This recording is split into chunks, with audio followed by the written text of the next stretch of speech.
Just depends on the mood they're in when they get there. Let's see. Next up, we're talking about headaches and breaking the headache cycle. There's a lot of study that goes on about headaches and why we have them, things like that. One, the breathing helps out tremendously. A few other things to look at, sleep. So if you're not one of that 1 to 3%, quit trying to get by on that 6 hours of sleep. Get your 8 hours, get your 9, get your 10 hours. Get yourself ready for bed. Take all the lights down, turn off the computer that we're on now, get rid of your cell phone. Because if you do that for about an hour before bed, you actually sleep much more soundly. It actually helps out with the sleep if you turn off all your electronics before you go into bed. At least you need about an hour and a half break between the two of them.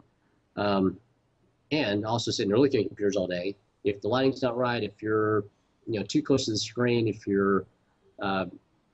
everything in your desk area is not set up correctly, that's going to cause headaches. And then of course you got all the food triggers, and the usual food triggers are number one, sugar, which you need to take out of your diet. Sorry. I don't know if anybody wants to do that, but it's essential. Cheese, alcohol, especially bad wine. Don't go for the cheese. Bad wine. Yeah, bad wine. And scents. Since everybody's using all these new scent things out there, be careful what you choose on those, because a lot of them will actually create headache issues. Maybe not immediately, but the exposure to them over time will create headaches, and you'll have no idea why you have them until you get rid of those scents. So really be careful what you're breathing in. There's a website called EWG.org. It's Environmental Works Group. Go in there, look at the candles and things that they have in their scent section. What to have in your house for helping out with smells, things like that. This way, you don't have those issues, because it's actually becoming a major health concern now with all the different scent stuff out there. Let's see, what else? Oh yeah, big thing, exercise. If you want to reduce headaches, you work out, you get more oxygen uptake, blood glucose levels go down, your body can manage everything else better. It manages stress. You don't have stress headaches nearly as often, no matter what kind of stress you're under. So exercise and diet, as always, the big 1-2 punch. That'll knock out the headache. Yeah, it works pretty good. And lastly, this is going to be controversial. Oh boy. It'll be controversial. Is this the answer to the question that I talked to you at the beginning of the program? No, it's coming up. That bonus is coming up. Thank you, WT. Your answer's coming. Okay. No, this is Dad, I prefer the Shiraz. So the question is, do you let your kids drink at the house? Sure. Which I say is parents' choice completely. If you want to teach your children how to enjoy alcohol when it's called for, and not just go out and go crazy once you get to high school and college. Like over in France, they start kids drinking whenever they're, 8, 9, 10 years old. I think that's, too young is a little bit bad. They do this much wine and like that much water, just to get them used to doing these things. So they get to where they respect it. In a sense, it's not a taboo thing. It's not I can't do that until I'm 21, but I'm going to do it anyway, just to break the rules, just to rebel. Well, you've been having it. You're used to it. It's just something that's there. So it kind of loses that illusion. And if the parents are doing their job and raising their kids and teaching them, why they should have alcohol, when to have it, and the responsibilities behind it, that's great. If you're just taking up with your kid, well, high CPS, we're taking the kids. But really, I think that's more parents' choice on that.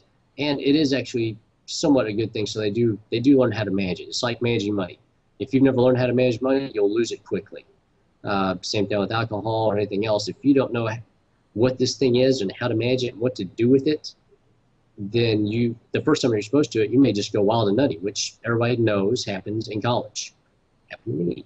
I had fun for about 2 months, and then I was done, because I'm one of those wild control freaks that I can't let go of anything. So I thought it would be the headaches that got you. No, actually, I knew how to take care of that stuff back then. I never really had that issue, though.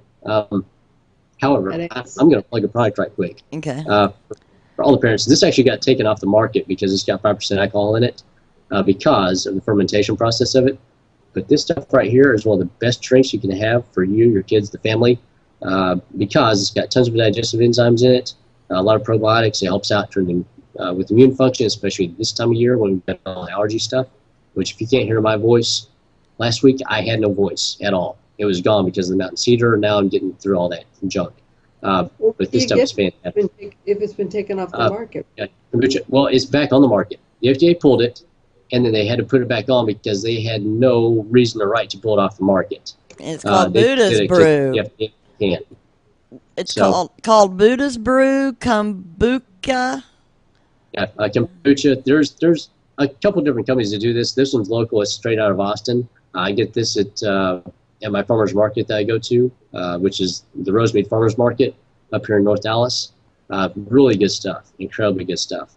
And good for you, too. How much does it cost? It's a little pricey. This is $3.95, but that's for one bottle. Okay. So if you buy a case, of course, the cost goes down, and this one bottle is 2 servings. So really split it in half, and it's fizzy, too, because it ferments.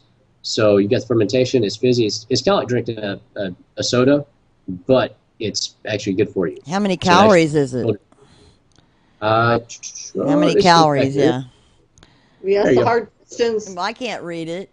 Read it for me, Clint. Yep. Okay, it's not going to focus. It is 40 calories per serving. Oh, that's not bad. 40 per serving, so 80 calories for that entire bottle. And it's actually good for you.